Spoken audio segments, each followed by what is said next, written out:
tem este ar de, chamam-se castelos exatamente por causa disso, ou seja, tem este ar de castelo e é a zona mais robusta, digamos assim. E esta é a configuração dos navios que fazem esta grande viagem.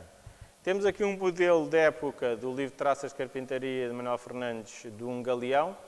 Os galeões ganharam a fama de serem navios mais estreitos, mais rápidos e, portanto, mais aptos para a guerra, sendo que, no caso português, se utilizou muitas vezes esta designação de forma mista, ou seja, quer as naus, quer os galeões, muitas vezes era mais a diferença entre a designação do que propriamente a diferença na sua construção.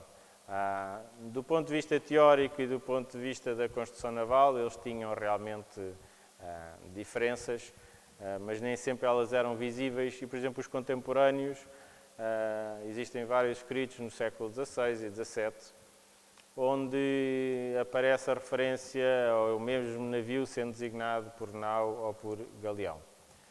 Aqui temos uma das poucas representações da época das diferentes cobertas de uma nau e, portanto, da divisão, daquilo que é a divisão que é feita.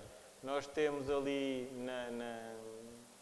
na primeira coberta alguns espaços, mas é um espaço livre, ou seja, era um espaço que não estava dividido e que trazia alguma da carga disponível. Na segunda coberta tem várias divisórias. São espaços ocupados muitas vezes pelos oficiais, portanto, pelas tripulações, que é, digamos, a zona de descanso, e onde tem pequenos quartos ou pequenas divisórias, porque não havia propriamente quartos, nem gabinetes, nem nada disso. E depois na terceira coberta, que são as grandes zonas de armazenamento, ali vem a pimenta, e muitas vezes havia ainda um espaço abaixo, que já não era considerado uma coberta, que era a zona de lastro. A construção naval é um tema que é muito discutido no século XVI e no século XVII, a forma das naus, o seu tamanho, se era melhor construir muitas naus mais pequenas, se maiores, e isso é alvo de muita informação escrita. Existem vários relatos e vários relatórios, e, por exemplo, há uma discussão no princípio do século XVII se as melhores naus são as de 3 ou de 4 cobertas, até que em 1622 existe um relatório onde se dá um parecer e o parecer é aceito como definitivo e decide-se então seguir esta forma das três cobertas.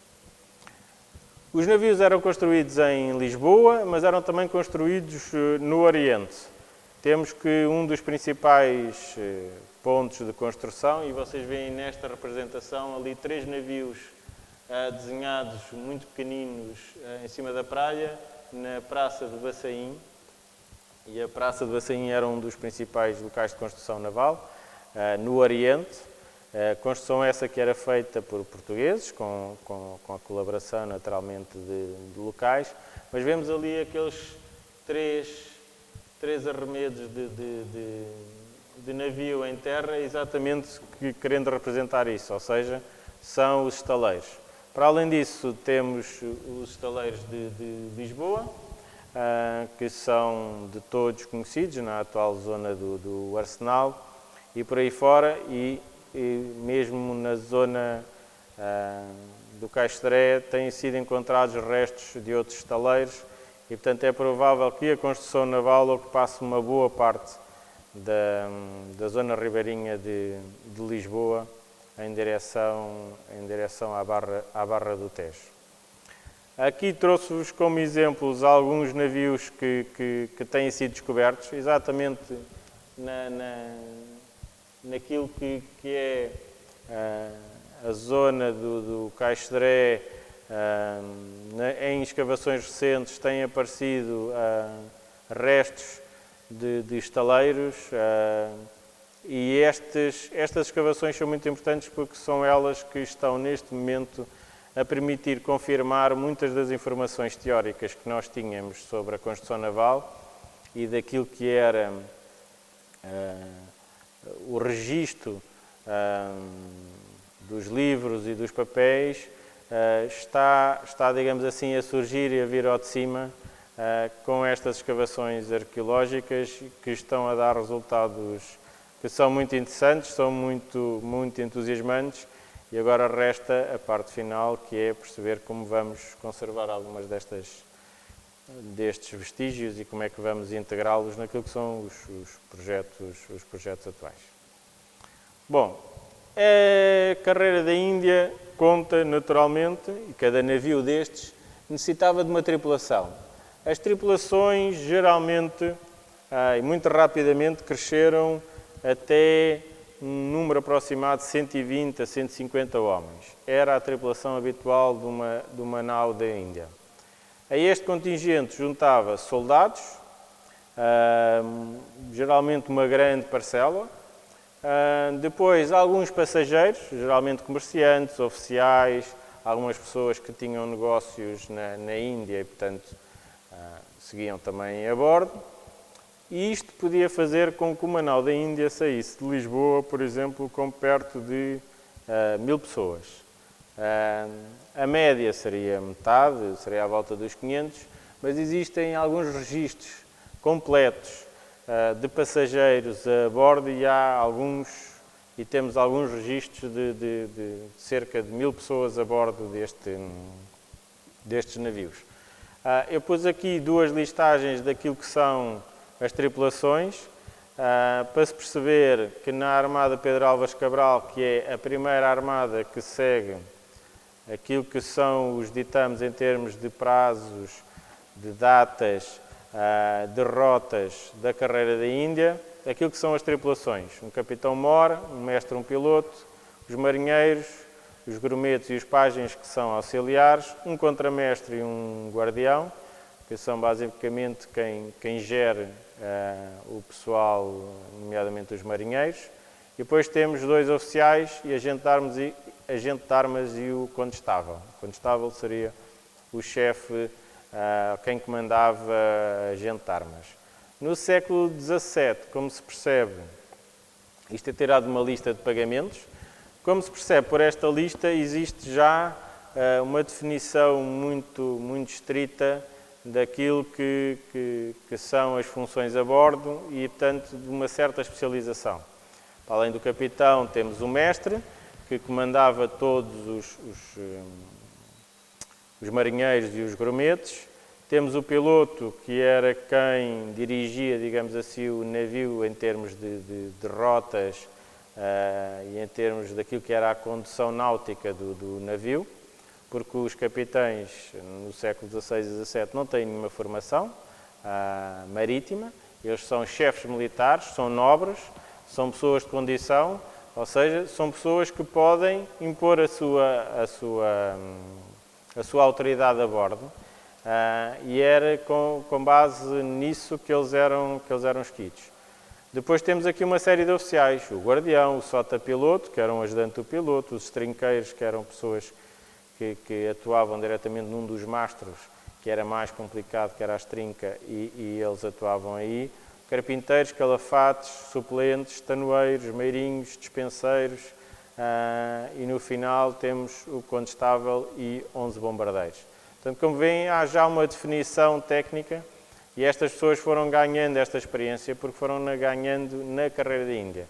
Muitos destes oficiais, digamos assim, são treinados na própria carreira porque muitas destas funções apenas existem num navio de alto bordo, no século XVI, num navio de alto bordo que faz uma viagem com estas condições.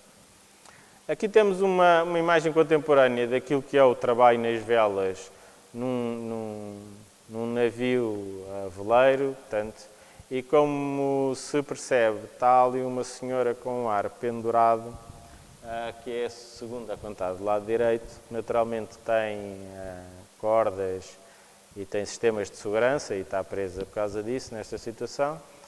No século XVI nós temos diversos relatos daquilo que é a vida a bordo e temos diversos relatos de acidentes e daquilo que é a condução das velas e dos mastros, ou seja, os mastros e as velas, quando são operadas, são ações muito complicadas e onde muitas vezes acontecem diversos acidentes, e era uma das tarefas mais difíceis porque era tudo feito a força de braços. Existiam naturalmente algumas cordas e alguns sistemas de segurança, mas que eram muito rudimentares. Aqui temos uma imagem daquilo que seria uma parte de um convés. Isto é uma imagem de uma nau que existe em Vila do Conde e que serve um bocadinho de exemplo, principalmente para um público mais escolar, mas que dá um bocadinho daquilo que é a ideia do interior já de uma primeira coberta de uma nau da Índia e de como o espaço seria dividido, ou seja, com os materiais, com as mercadorias colocadas e os homens que viveriam ali no meio das mercadorias, e era ali que faziam a viagem, e aqui se resguardavam um pouco, descansavam alguma coisa, e era estes espaços que eram ocupados, porque nem sempre era possível estar no primeiro convés e, portanto, andar ao ar livre, porque aí, em situações, por exemplo, de tempestade e isso tudo, era muito perigoso estar nessas situações. Estes navios para a Índia, como vos falei, para além das tripulações de alguns oficiais, levavam muitas vezes religiosos. Estes religiosos que iam para a Índia são uma das principais fontes de informação que nós temos, porque os religiosos têm esta questão do controlo e do dar conta de tudo aquilo que fazem, tudo o que acontece. E hoje em dia nós temos coleções bastante grandes, nomeadamente das cartas dos padres jesuítas que iam para o Oriente e que são um manancial incrível de informação que nos chega sobre aquilo que é o dia-a-dia. Vou-vos mostrar agora aquilo que são as datas e as rotas da carreira da Índia. Havia uma frase também muito comum no século XVI, que se popularizou em mais do que uma fonte, que dizia que o último dia de março era cedo e o 1º de abril era tarde. Ou seja, os navios estavam sempre dependentes daquilo que eram as condições naturais, de ventos, de correntes. E estas datas foram fixadas logo após a chegada de Vasco da Gama, que saiu em agosto e, portanto, apanhou uma série de ventos contrários e teve enormes dificuldades náuticas em chegar à Índia. Quando a armada de Pedro Álvares Cabral sai em 1500, já com estas informações, já cumpre com os prazos daquilo que são as datas indicadas para se poder chegar ao Oriente no mais curto espaço de tempo. Ou seja, os ventos favoráveis do Atlântico têm que ser cruzados de forma a, quando chega ao Índico, se apanha a chamada monção grande sudoeste, que é a única maneira de chegar à Índia. Quando não se conseguia fazer este trajeto nestes prazos e nestas datas, aquilo que muitas vezes aconteceu e tornou-se um hábito no século XVI e XVII, muito comum em muitas viagens, seria os navios terem que esperar durante 6 meses a monção correta, e geralmente isto acontecia na ilha de Moçambique. A ilha de Moçambique foi uma das principais escalas da carreira da Índia. A ida foi, aliás, a principal escala, sendo que no regresso, para além dos Açores, já muito perto aqui de Portugal, a ilha de Santa Helena também foi uma desses pontos de escala. Aqui temos uma imagem daquilo que é a circulação das correntes marítimas e que mostram como a viagem até à Índia necessita de encadear todos estes circuitos e todas estas correntes. Ou seja, estamos no tempo da navegação à vela e, portanto, só com os ventos e coordenando muito bem estes ventos e estas correntes se pode fazer a viagem até à Índia. Isso faz com que nós tenhamos aqui o desenho do que é as rotas mais comuns até a Índia. Nós temos a amarelo a viagem de ida e ligeiramente a laranja a viagem de regresso. A viagem de ida, como vocês veem, sai pelas Canárias, Madeira, Canárias, Cabo Verde, chega ali ao Cabo de Palma e à zona do Golfo da Guiné e faz a chamada volta do Brasil, ou seja, aproxima-se da costa do Brasil exatamente para apanhar os ventos e as correntes favoráveis, para depois chegar-se perto do Cabo da Boa Viagem. Depois, a seguir ao Cabo da Boa Viagem, existem várias variantes, tem a ver com as datas em que se chega e com alguns ventos locais e, portanto, é possível passar por dentro, a viagem era assim chamada, a viagem por dentro, entre Madagascar ou São Lourenço atual Madagascar e Moçambique, ou então teria que se alongar a viagem e passar por fora de Madagascar pelo Índico até se chegarem ao Oriente, à Índia. Qual é que era o problema desta viagem por fora? Do ponto de vista náutico, ela até era melhor, mas não tinha nenhum ponto visual de apoio, ou seja, obrigava os navios a navegarem semanas a fio sem avistarem nada mais do que mar. E isso é uma coisa que os marinheiros, e principalmente quem anda à vela, hoje em dia é um bocadinho mais fácil com a tecnologia, mas na altura, ao fim de 15 dias, 3 semanas no mar, sem nenhum posto, sem nenhum ponto de observação para além d'água, mesmo os pilotos mais experientes começavam a duvidar.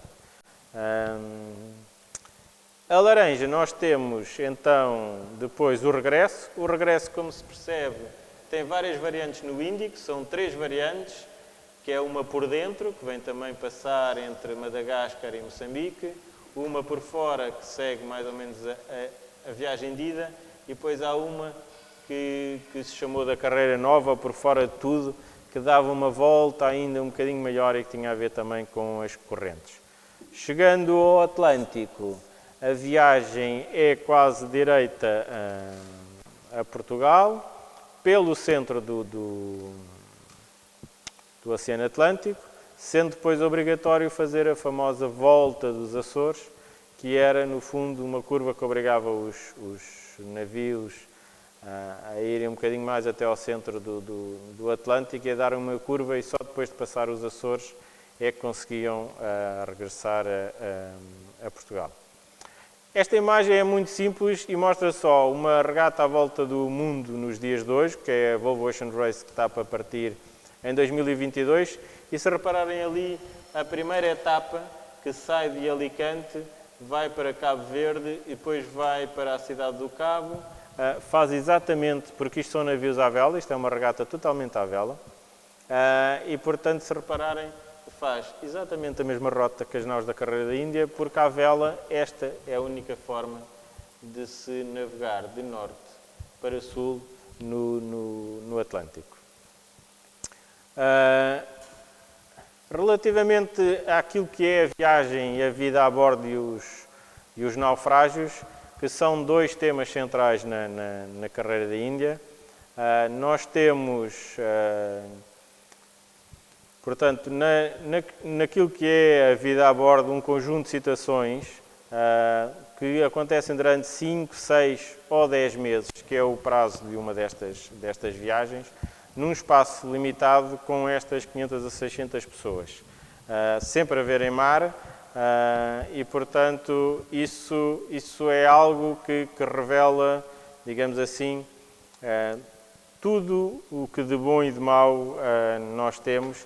Isso está muito presente naquilo que são as informações que nós temos, todos os relatos das viagens. O tema dos naufrágios é outro tema muito estudado na Carreira da Índia e tem sido utilizado um bocadinho para se fazer também uma análise da história de Portugal. E é o sinal mais evidente, é a sua ligação à perda da independência em 1580, que é muitas vezes apontada, e a Carreira da Índia é dada como esse sinal, ou seja, é após a perda da independência que a carreira começa a decair, e há algumas visões decadentistas da realidade nacional. Portanto, como se a carreira fosse um fenómeno simples ou que ocorresse de uma forma.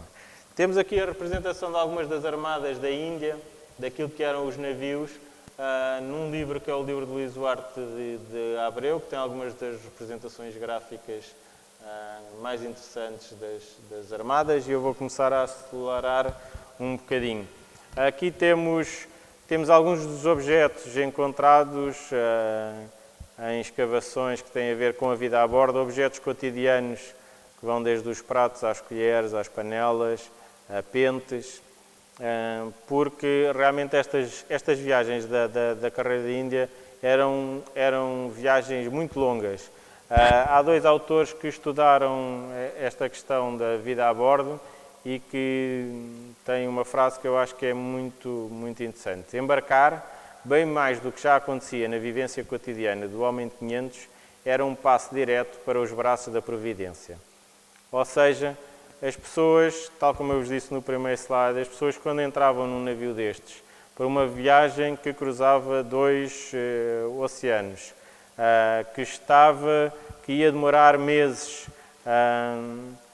com as condições técnicas que havia, com as condições de alimentação que tinham, com os problemas, por exemplo, de água, que é um dos problemas maiores que existe, tem a ver com o consumo da água e a obtenção da água durante a viagem. Era realmente muito difícil as pessoas não terem este sentimento de que será a divindade que vai definir, digamos assim, o seu destino. No entanto, esta definição do seu destino estava também controlada, digamos assim, pela organização e por tudo o que foi a estruturação da carreira da Índia ao longo destes anos.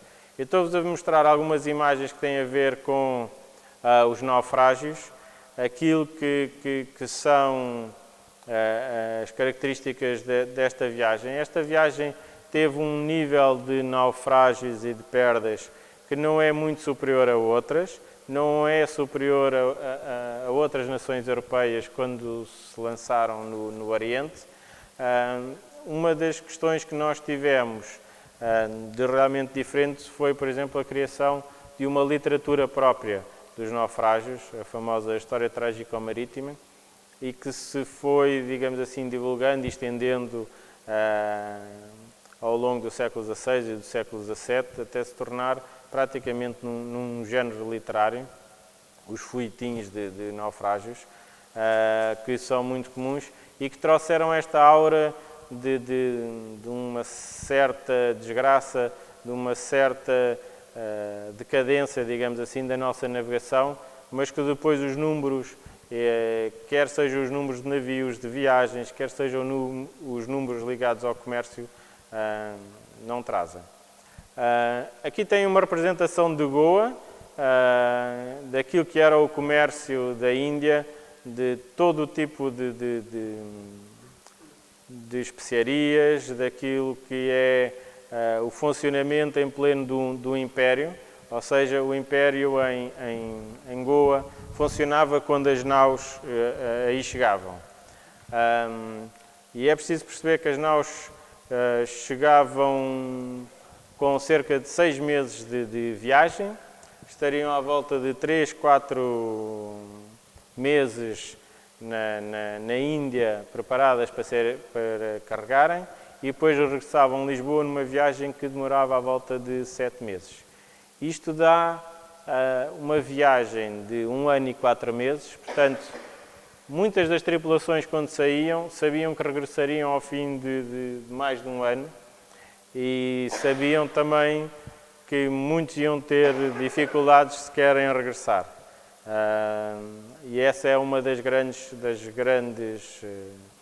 características da carreira da Índia, é que esta organização férrea para a viagem se poder efetuar, mesmo assim tinha uma característica que não... a sua dificuldade era imensa para aquilo que são as características e as tecnologias e as técnicas disponíveis no século XVI e XVII. Por fim, antes de passar a palavra ao Joaquim, queria-vos só mostrar 2 slides. Estas 2 imagens eu acho que representam, ou eu pretendi que ilustrassem aqui um bocadinho do que era a vida numa viagem do século XVI, uma viagem com esta dimensão. Do lado esquerdo nós temos o oceano e temos essencialmente o sentimento daquilo que era o sentimento que muitas vezes se tinha quando se estava no mar nestes grandes navios, era o sentimento de só se ver a água à volta. E finalmente, quando esse sentimento se começava a desvanecer, porque estávamos a chegar a Lisboa, aquilo que víamos era uma entrada num rio gigante, era as dificuldades náuticas de se entrar na barra de Lisboa, que faziam com que a viagem parecesse que não acabava. Nós temos algumas descrições da entrada na Barra de Lisboa. Uma delas fala, por exemplo, de uma nau que está 17 dias a tentar entrar e que não o consegue fazer. Os ventos são contrários, as marés não estão favoráveis e eles nunca conseguem entrar até que se recorre a galés e, portanto, a navios de remo e à força de braços para se conseguir fazer com que a nau consiga entrar. E eu vou já passar a palavra ao Joaquim para ele poder então falar-vos um bocadinho da Nossa Senhora dos Mártires.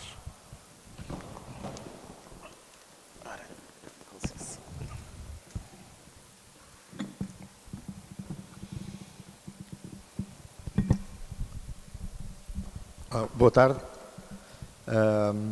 Para quem está aqui na sala e a ver-nos a partir de casa, uma referência primeira também que tem a ver com as questões técnicas. Sei que este microfone variou, o que eu tinha aqui na lapela, e sei que houve alguns problemas de interferência lá em casa, portanto, essa situação, desculpai.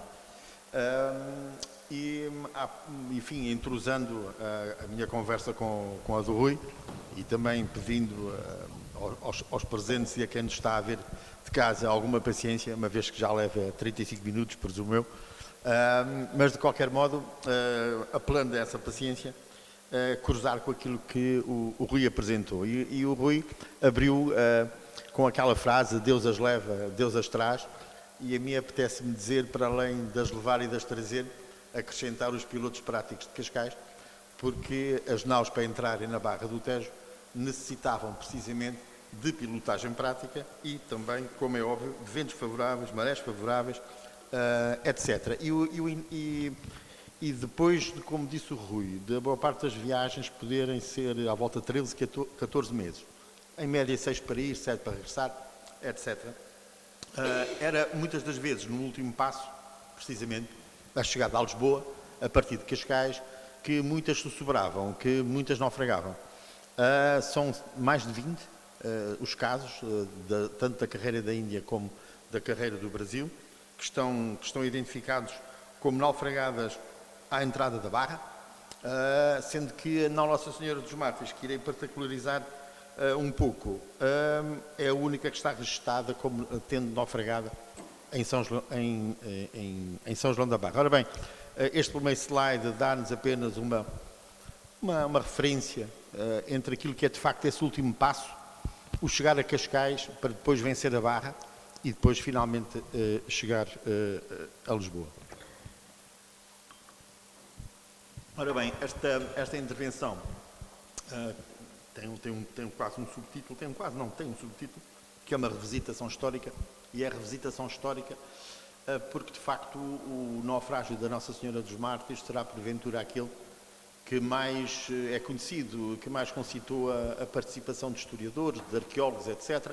Por certo estarão identificados até com um seu enquadramento imediato, foi com a Expo 98, e aquilo que foi o pavilhão de Portugal, muito em torno precisamente do simbolismo associado à Nossa Senhora dos Mártires, que estava a ser intervencionada, tinha acontecido o achamento de parte daquilo que se pressupõe ser dos seus cascos e do seu casco e do espólio que lhe estava associado, e depois isso também de alguma forma ajudou àquilo que foi o discurso do pavilhão de Portugal na Expo 98. Ora bem, e esta revisitação histórica é em torno sobretudo de 3 circunstâncias, porque apesar de ser o naufrágio porventura mais estudado e conhecido, existem ainda algumas incógnitas e, na minha ótica, algumas incorreções na leitura do próprio acontecimento, e essas depois veremos um pouco mais à frente, e essas questões sobretudo são em torno do próprio dia do naufrágio.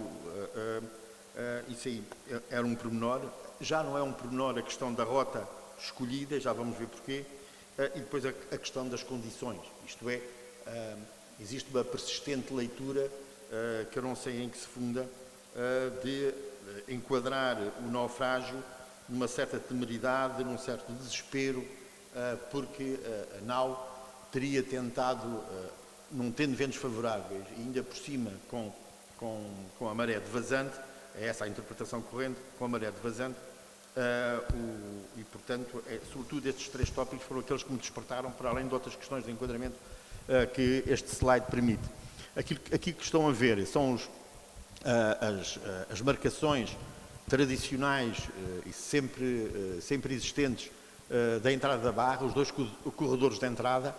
Está marcado com o número 3 e o número 4 aquilo que são os cachopos e que de alguma forma eles próprios são aqueles afloramentos rochosos e arenosos que condicionam a barra e de alguma forma delimitam aquilo que são os próprios canais, sendo que temos uma barra pequena ao corredor de São Gião, que partia de Cascais, e depois uma barra grande ao Carreira de Alcáçova, que corresponde à barra grande, portanto, de um plano central de entrada. Ora bem, a Carreira da Índia, que o Rui apresentou, as naus entravam pela esta barra pequena, por razões que têm a ver com a navegabilidade, com não poder bordejar, por serem navios de alto bordo, e essa dificuldade também tinha a ver, como é óbvio, com a leitura que se tinha, muito aproximada dos fenómenos do funcionamento hidrológico da Barra do Tejo, as condições do tempo, etc. E, como disse o Rui, casos já em que andavam muitos dias a aguardar precisamente as condições favoráveis para se entrar na Barra.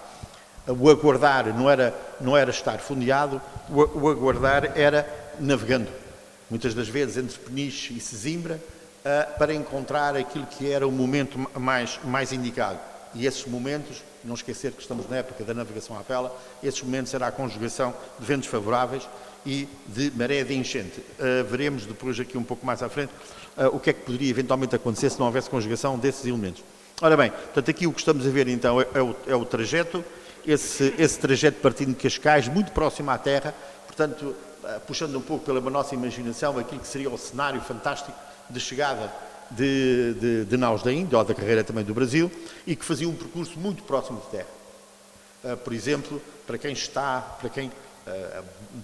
tem que transpor isto para o vosso lado, puxando pela imaginação, que é, por exemplo, aquilo que se fazia no traçar o rumo, era alto por alto com a ermida de Santa Marta em Cascais, relativamente próximo onde é hoje o farol de Santa Marta e o farol museu, depois alinhando alto por alto com a Nossa Senhora da Guia, e insensivelmente com essa derrota até próximo da parede, e depois fazer uma inflexão para terra, para passar precisamente junto ali a São João da Barra, num canal estreito, perigoso, que só se ultrapassava com estas manobras, com o tal vento favorável e maré favorável.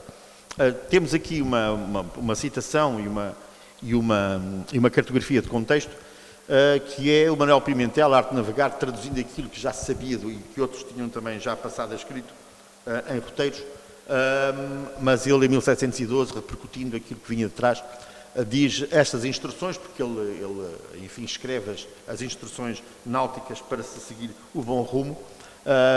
Ele diz: as instruções servem somente para quem tiver muito conhecimento dos sítios, os quais não se podem declarar por escrito. O tal apelo ao aspecto prático. Pela Barra de São Gião se há de entender que não se pode entrar senão com bom vento e boa maré, tendo em atenção que o praia-mar em Lisboa é pelas 2 horas da tarde do dia de lua nova, não pelas 3 como trazem todos os roteiros.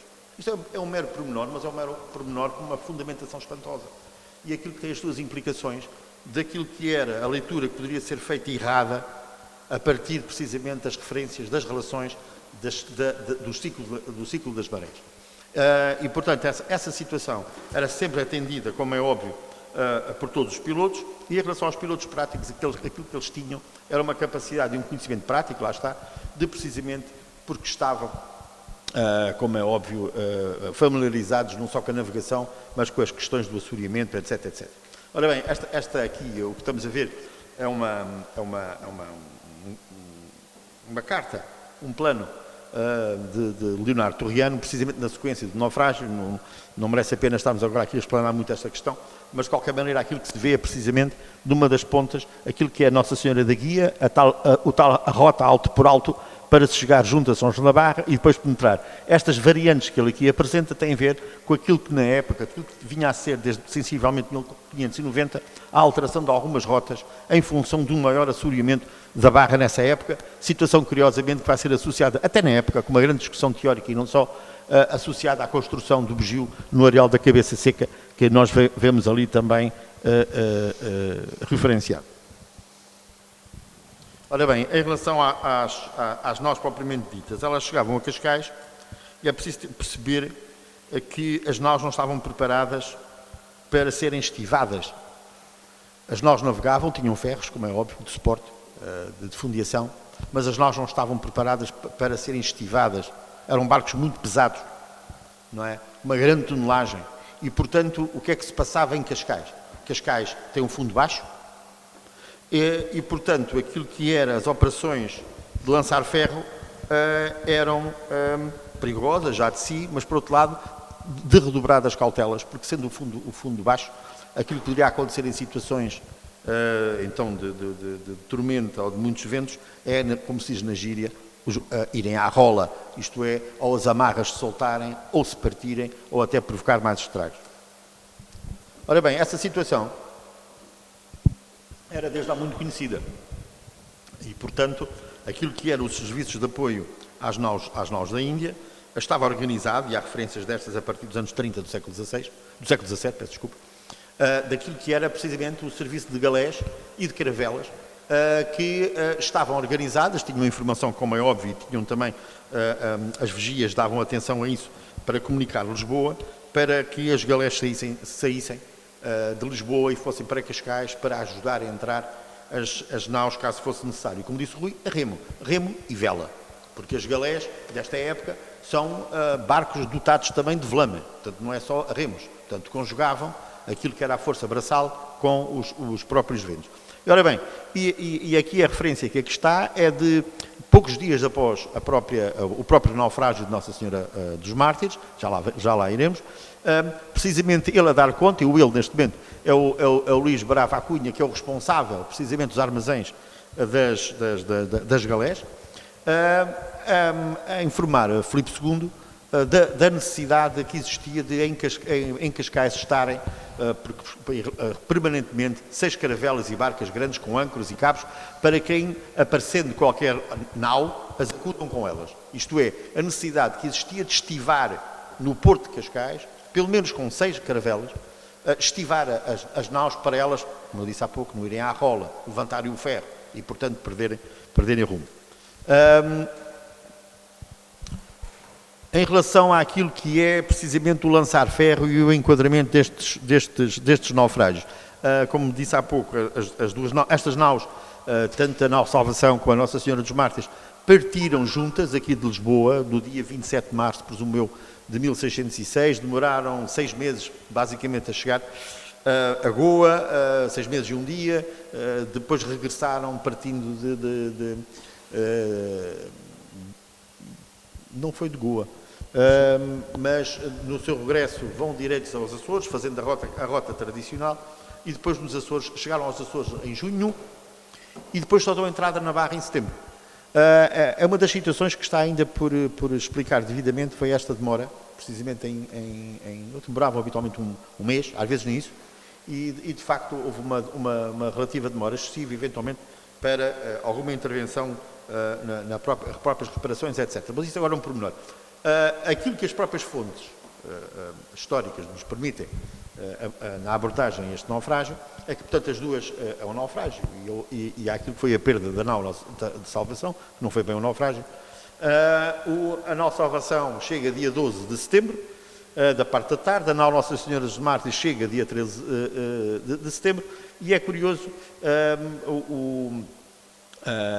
a nau Nossa Senhora dos Mártires é dito que ficou mais por fora daquilo que era a fundiação da nau Salvação, para lhe dar espaço, precisamente. A nau Salvação chegou primeiro e, portanto, ficou mais no recôncavo da própria baía, e diz, nomeadamente, que chegou, e, portanto, Dom Diego Brochero, isto em relação à nau Salvação, no dia 12 de setembro, com a galera Santiago, foi para lá, de Lisboa para lá, tentava ir para lá para rebocar, mas foi impossível, por carregar o vento estava muito forte, sobre maneira que foi forçoso a Dom Diego, o tal que iria manobrar a galera Santiago, portanto, com medo de perder a galera, se veio embora. Ou seja, aquela situação de estar um serviço de apoio em permanência para precisamente ajudar à entrada da barra destas naus, ele tentou ser ativado, só que apenas com uma galé, mas de qualquer modo não foi possível, dado o estado do mar. A Nossa Senhora dos Mártires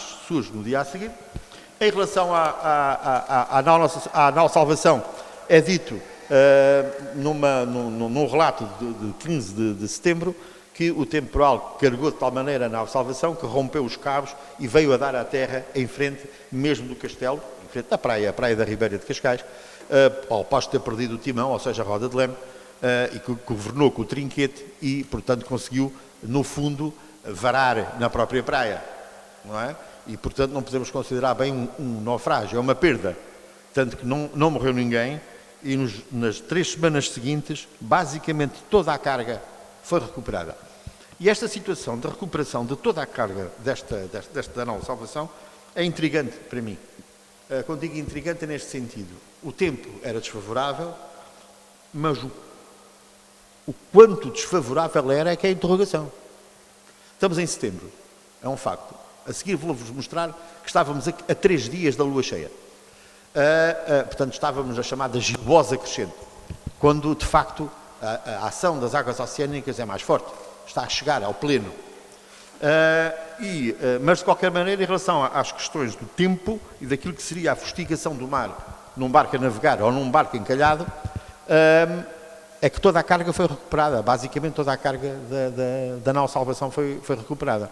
E como sabem, em relação à nau Nossa Senhora dos Mártires, ela tinha ficado um pouco para fora, para sul, em relação a esta nau Salvação, e portanto a opção que ela vai tomar é outra, não é de varar na praia, é tentar chegar a Lisboa. Essa tentativa para chegar a Lisboa tem sido muito interpretada como um ato temerário, de desespero, ou seja, transpondo para as mãos de quem comandava a nau, no fundo, a responsabilidade quase da própria perda. Isto é, foi quase uma última solução de recurso, de se salvar, e como diz o Rui, estava em causa mais de 500 vidas, estava em causa uma carga riquíssima, e, portanto, não foi um ato de desespero puro e simples. Se fosse um ato de desespero puro e simples, tinham encalhado a nau. Como é óbvio. Portanto, a questão foi outra. A questão foi que o comando da nau achou que teria condições para passar. Mas para ter condições para chegar a Lisboa, já que os ventos eram do sudoeste, tinha que menos ter o impulso da maré de enchente. Não passaria nunca pela cabeça de alguém navegar para Lisboa com a maré de vazante. Nunca. E o que é interessante no meio disto tudo é que as interpretações correntes atiram sempre, de facto, para essa realidade, como fosse uma realidade assumida, que a maré estava a vazar.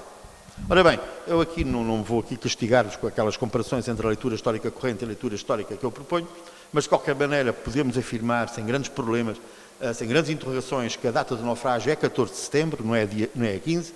As condições atmosféricas remetem, de facto, para um temporal do quadrante sul, mas às quais podemos acrescentar ondulação forte sudoeste, fase lunar de quarto crescente, a gibosa crescente. Em relação à navegação, por ordem do capitão Manuel Barreto Rolim, causada pela perda da amarra e a necessidade vital de navegar, tentou aproveitar a maré favorável. Porque a questão era mesmo essa. Portanto, ficou sem amarra, ficou sem cabos, portanto, ia à rola, passa o termo, não tinha como, e, portanto, aquilo que ele tentou foi, de facto, com o favor da maré, chegar à Barra do Tejo. Uma outra interrogação que muitas vezes se faz é se teria utilizado a Barra Pequena ou a Barra Grande. É uma questão que eu acho que não se coloca, mas são opiniões, como é óbvio. Em relação ao aumento ao local de naufrágio, na minha ótica, é no princípio da tarde, e explicarei. Com a maré de enchente, o baixo mar desse dia foi às 7 horas e 50 minutos, próximo da fortaleza de São João da Barra. Esta questão de aferir uma hora, eu a dizer isto, não andei a ler tabelas. Fiz recurso àquilo que se pode fazer hoje em dia, àquilo que é uma reconstituição computacional das marés. Isso é possível. E, portanto, simplesmente utilizei um instrumento. A causa do naufrágio é a perda do leme, de qualquer forma, e numa navegação muito forte, muito próxima à margem, e a falta de vento. Ora, estas situações que eu estou aqui a colocar estão nos próprios documentos. Portanto, eu não fiz extrapolações, não é? Foi a partir da própria documentação, que não posso explorar lá aqui, às tantas já estou a demorar até um pouco mais, não sei, Rui. De qualquer maneira, em relação à nau Nossa Senhora dos Mártires, precisamente em relação àquilo que é o testemunho de Luís Bravo da Cunha, o tal vedor das galeras de Portugal. Ele diz que faltou as amarras, é o próprio relato, ele faz este relato dia 15 de setembro. Ele diz que, faltando as amarras em tempo de baixa mar, é claro, e em tempo de baixa mar e perde-se as amarras porquê? Porque, ao contrário do que se possa pensar, uma amarra tem que ter segmento. No baixa mar é muito mais difícil de fundear um barco de alto bordo do que numa maré cheia. E, portanto, a circunstância de perdeu, os ventos devem ter realmente fustigado muito e, portanto, dada não ter amarra, portanto, ela deixou de poder estar fundeada e logo a ação que tem a seguir de se fazer à barra, não é? Como ele diz, determinou passar a barra e, caminhando com o tempo junto ao castelo de São João, pelo recôncavo do dito castelo, lhe faltou o vento. Portanto, ele estava tão próximo de terra que lhe faltou o vento. E isto é uma interrogação realmente espantosa. Se o vento estava de sudoeste, o que é isso de faltar o vento? É uma interrogação que eu ainda não encontrei resposta. Porque, aparentemente, estava de sudoeste. É isso que a documentação também nos ajuda, de alguma forma, a entender. E estando de sudoeste, sendo que a navegação, cautelas, são casos que devem sempre ser ditos, a ondulação no Porto de Lisboa é sempre de sueste, e, portanto, estando nessas condições, enfim, sendo esta referência em relação à própria massa da Fortaleza de São João da Barra, que de alguma forma retirou aquilo que era a capacidade de manobra do velame, ele diz depois, acrescenta que perdeu o timão e depois foi dar a uma ponta rochosa junto já vamos ver, a um cavaleiro, uma punta de cavaleiro, uma punta que está sobranceira precisamente ali ao mar. Em relação àquilo que é a ondulação do Porto de Lisboa, o sentido é sudoeste, correntemente. Aquilo que estava ao sentido da formação das vagas era de sueste, na altura. E depois aquilo que, de certa forma, mais interessante é precisamente vermos que a possibilidade que existe, manipulando alguns instrumentos, de se chegar a esta conclusão. Portanto, aquilo que é o mês de setembro de 1606, no dia 14, ou mesmo o dia 15, estávamos muito próximos da lua cheia, que era a 16, e em relação àquilo que é uma tabela de maré aproximada, o praia-mar tinha sido às 1h50 da manhã, o baixa-mar às 7h50, sendo que aqui, apesar de tudo, estes dados ao minuto temos de ter cautelas, porque a diferença, ainda hoje, como é óbvio, da maré entre o Porto de Lisboa e o Porto de Cascais são 20, 25 minutos, não é? Para além de outras condições que têm a ver com o próprio funcionamento hidrológico da Barra do Tejo, na interação entre aquilo que são as águas oceânicas e as águas de vazante do Rio Tejo, que alteram muitas das vezes, não tem a ver com as marés, alteram muitas das vezes e é o modo como se deve aproveitar precisamente as marés para entrar ou sair da Barra. Ora bem, aqui podemos ver um pouco aquilo que era, de algum modo, o céu a ser visto, como é que se mostraria a tal gibosa crescente. E em relação ao próprio naufrágio, uma vez que também se suscita muitas vezes essas questões nas interpretações que têm vindo a ser feitas, não há discordância em relação ao próprio local, há discordância em relação a como é que a nau, no fundo, foi ali parar. Sendo que, boa parte não, na generalidade dos casos, a interpretação que é feita é que, portanto, apesar da maré estar vazante na ótica de quem interpreta assim, a nau conseguiu vencer a barra, já teria ultrapassado o meridiano da própria fortaleza e, portanto, perdeu o timão, ficou desgovernada e o mar atirou-a para ali. Eu tenho muitas dificuldades em aceitar esta interpretação, porque as marés de vazante não conduzem para ali nada. As marés de vazante afastam naquele ponto. Enfim, para quem conhece a navegação próxima, quem faz vela, ou mesmo sem ser vela, aqui em marés fortes de vazante, junto à terra, não é? Tirando agora as questões com o assoreamento provocado pela construção da Marina de Oeiras, naquilo que era as condições que poderiam ser próximas à época, de modo algum a maré vazante atirava para a fortaleza, afastava da fortaleza. Portanto, é mais uma interrogação em relação àquilo que tem sido mais ou menos tecido em termos de opiniões, então, mas é ali, mais ou menos, naquele local, que está assinalado, que onde foram, aliás, encontrados parte dos destroços daquilo que poderá ser, de facto, o casco de Nossa Senhora dos Mártires, e então, que o Luís Bravo da Cunha, referencia que foi, de facto, com muita pressa para São João da Barra, porque era a partir do baluarte mais próximo, como estão ali a ver, a que está mais próximo, que estava a ser, no fundo, estabelecida toda a comunicação canal, estavam-se a fazer os salvamentos, estava-se a fazer o resgate. Aqui em relação ao número de mortes, já agora, porque as questões do salvamento na documentação que existe, conhecida, não é que existe, é não conhecida, não é feita basicamente referência a salvamentos. É feita muita referência, nos dias a seguir, ao resgate da pimenta, ao resgate de muitas das mercadorias que foram, a partir precisamente deste baluarte, a partir do baluarte, o acesso ao local de naufrágio, na maré vazia, nas marés vazias sucessivas, que iam lá buscar as cargas, incluindo a pimenta, sendo que a pimenta era estendida ali nas plataformas dos baluartes, secava e depois era armazenada em São João da Barra e depois conduzida para Lisboa, assim como muitas das situações de mantimentos, etc., foram recuperados e guardados em São João da Barra. Em relação àquilo que seria o salvamento de tripulação ou de passageiros, não é feita referência. Aquilo que... neste mesmo dia 15 de setembro, aquilo que se diz, depois dia 19 de setembro, é que o número de mortos seriam mais de 200, o que no fundo é uma baliza apenas referencial, mais de 200, pode ser 299, e portanto essa situação não deixa de ser intrigante quando aquilo que seria a tripulação e os passageiros rondaria o dobro no dia de naufrágio. Portanto, não é uma situação ainda para esclarecimento. Depois,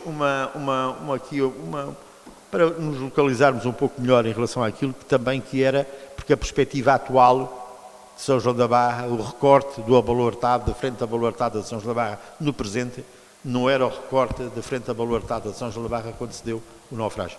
À vossa esquerda está precisamente aquilo que era São João da Barra na época, aquilo que era o contorno das suas muralhas abaluartadas e, portanto, e já agora também uma situação muito assoreada naquela época, estava mesmo muito assoreada, e portanto temos que combinar estes dados todos objetivos para de alguma forma tentar perceber um pouco melhor aquilo que foi o próprio naufrágio e o resgate. Por último, e depois estarei aberto a questões que queiram colocar, claro, como o Rui, não é? Apesar de já estarmos assim com uma hora para aí, não é? Portanto já abusar da vossa sorte. É um pormenor, é um documento que eu encontrei da nau Nossa Senhora dos Mártires, ao propósito da nau Nossa Senhora dos Mártires, mas que é interessante naquilo que é referenciado, porque remete para uma questão muito particular, é do indivíduo, já vou dizer o que é, mas que pode ser remissivo para outras realidades muito interessantes. Portanto, aqui é dito, neste documento, é dito que foram, no fundo, recolhidas documentos na praia de São Gião, naquilo que é o portinho de São Gião. No quadro desses documentos, há uma pretensão da parte da Misericórdia de Goa de ser informada de um sujeito que vinha a bordo da nau, e o que é curioso é que eu estaria à espera, quando encontrei este documento, que ele tivesse indicações sobre muita coisa, menos uma coisa tão enfim, né? do cotidiano, mas já agora para também este documento e fazer junto de vós alguma luz. Ora bem, o que é que pretendia no fundo do Santo Ofício de Goa? Informar sobre os documentos resgatados no naufrágio da nau dos Mártires na praia de São Gião e requerendo o traslado do assento do casamento de Francisco Rodrigues de Carvalho para terem confirmadas as suspeitas do crime de bigamia por este cometido. Ou seja, são coisas muito pequeninas, mas é para também vermos as dimensões das consequências de um naufrágio. Isto é, a perda de carga, que no fundo a levava depois a ativar toda a questão relacionada com os seguros associados, as mortes, as perdas integrais, aí há a documentação conhecida não muita, mas há documentação conhecida em relação precisamente ao testemunho de perda total de bens, nomeadamente o vice-rei da Índia que morreu em São João da Barra e que perdeu tudo aquilo que eram os seus cabedais, os seus bens, além da própria vida, mas há reclamação por parte da família em relação àquilo que podia ser resgatado do vice-rei e, portanto, é apenas para vos dar remissão ou, pelo menos, um apontamento de que desde as coisas mais comezinhas às coisas mais importantes, aquilo que decorria de um naufrágio, para além da perda de vidas e para além da perda de carga, de uma carga que se tornou simbólica na história portuguesa, que foi a Pimenta. Obrigado.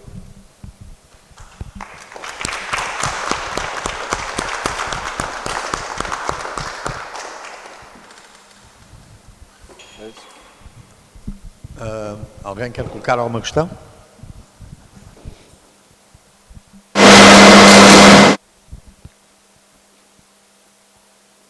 Não nos deixem agora pendurados. A presença de destroços lá junto ao... Se não puder, Há vestígios de destroços ou não? Não, Nossa Senhora. Sim. O cunho identitário não existe. Como tal, tudo. Há uma aproximação relativa. Há muitos povos, foi recuperado, precisamente lá. Temos aqui uma pessoa, por exemplo, até descobriu das casas,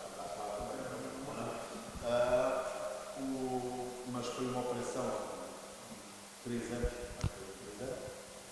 de intervenção de Francisco Alves, foi equipa dele, de resgate de um espólio fantástico. Para dizer que, por exemplo, foi conseguido resgatar ninguém fez expedição da água da e com meias de senhora consegue-se conseguir-se recuperar parte dos grãos de pimenta, sendo que já alguns desses grãos de pimenta estiveram expostos aqui na Oeiras, porque houve uma exposição que eu e a Pátria organizar, onde algum dos espólio teve aqui presente. Mas muito espólio associado, como é óbvio, direto ou indiretamente àquele naufrágio. Uma vez muito espólio.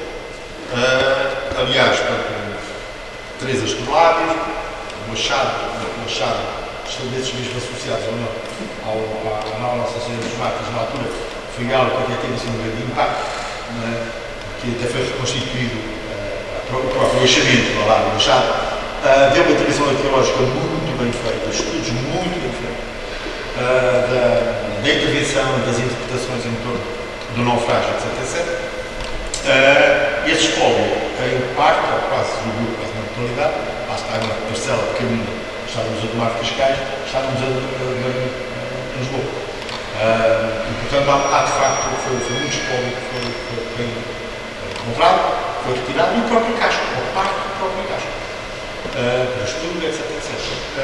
E, portanto, sim, existe.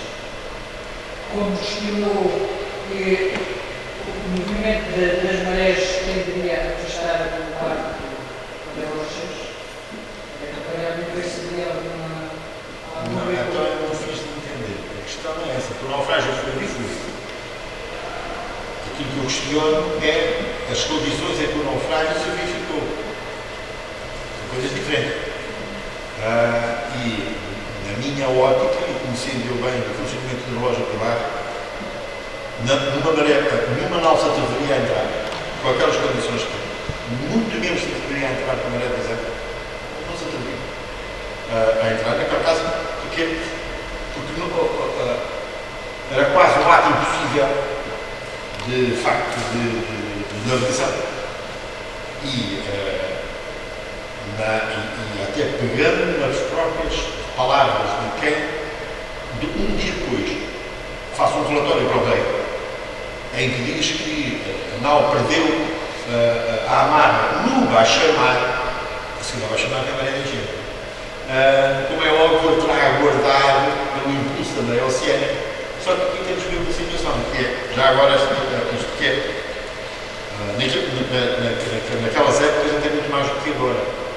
O funcionamento hidrológico da Barra do Tejo é particularmente, tem condições muito particulares, porque naquilo que é o movimento, podemos dizer, perpétuo, de vazante do rio, neste caso de vazante do Rio Tejo, e aquilo que é a sua interação com as águas oceânicas, Essa interação faz-se de um modo desigual.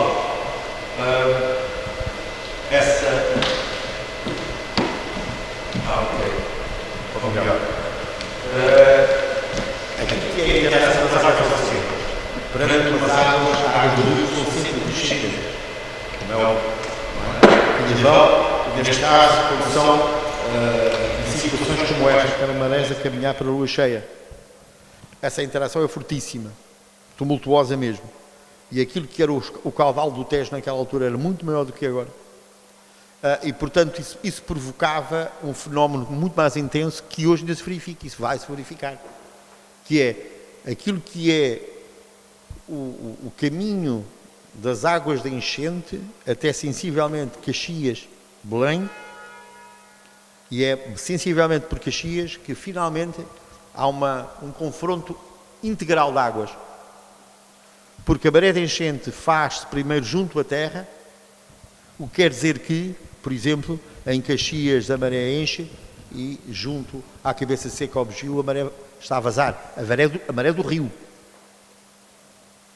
Não é? E, portanto, isto para quem navega à vela tinha que ser muito bem acautelado. Por isso é que a saída de Cascais, habitualmente, destas nós e não só, era feita com mais de 1 hora de enchente. 1 hora, 1 hora e meia. Para chegarem ali a São João da Barra com 3, 4 horas de enchente, que é quando o impulso é maior das águas. Não é? E já se venceu a resistência do rio e entra-se. E depois com um outro medo. Não é? Há um fenómeno natural que acontece repetidas vezes, não quer dizer que seja sempre, mas acontece de forma muito acentuada, que é aquilo que os pescadores, e não só chamam o estofo da maré, que é quando a maré está cheia, plenamente cheia, habitualmente os ventos acalmam. Um espaço maior a 3/4 de hora, o que podia ser fatal, como é óbvio. Não é? Portanto, tinha que se ter esse conhecimento experienciado, não é? Não sei se respondi à sua questão.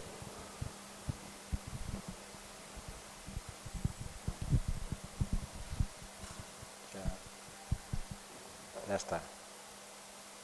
Não querem?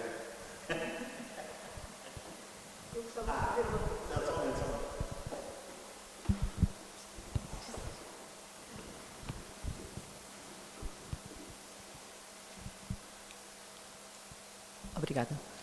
Eu gostava de saber porque é que a torna-viagem demorava mais tempo do que a ida. Bom, isso tem a ver essencialmente com as condições náuticas e com aquilo que era o alinhamento das correntes e dos ventos,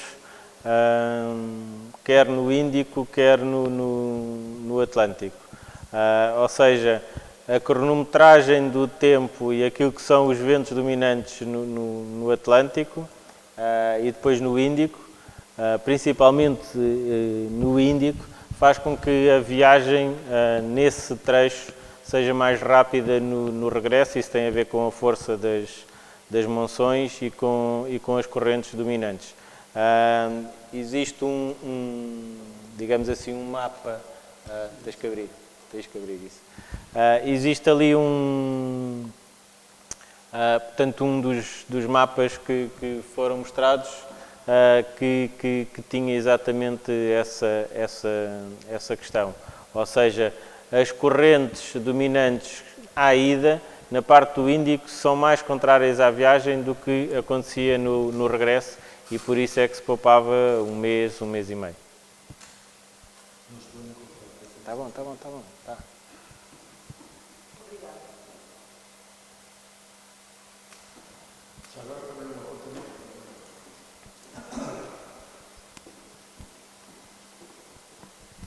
É um apontamento também, já agora, para ter melhor inteligibilidade, esta intervenção num contexto de uma exposição que é sobre as fortificações do Tejo, não é?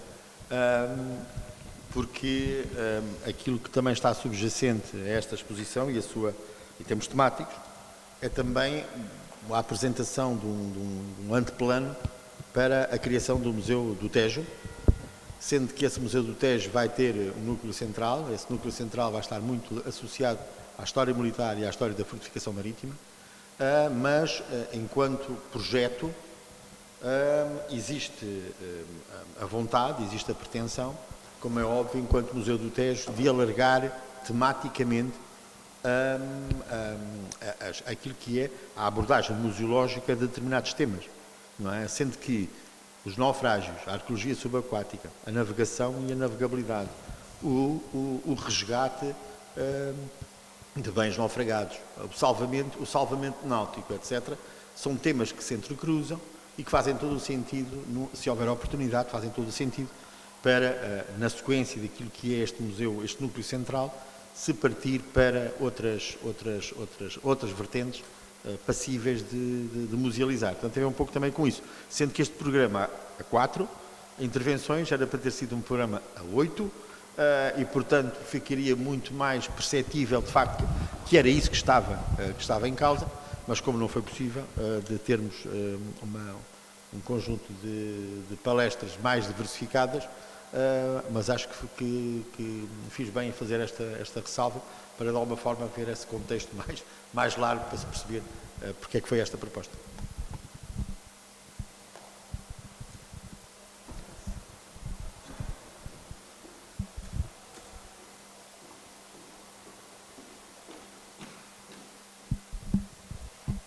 É uma questão que eu queria pôr. Eu, se calhar, distraí-me no meio da explicação e isso passou-me.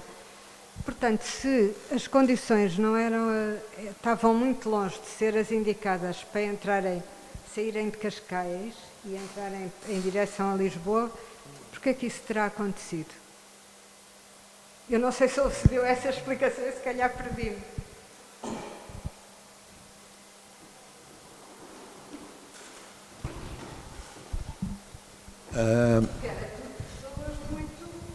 Sim, podemos nos interrogar, por exemplo, até pegando numa situação que o Rui também referenciou, de um caso, porque há registros de bordo, não é, de muitas destas viagens, habitualmente mais tardias, mas de qualquer maneira essas informações existem, de as naus aguardarem fora da barra, fora da zona de entre cabos, ou seja, entre o Cabo Especial e o Cabo da Roca, aguardar o tempo favorável.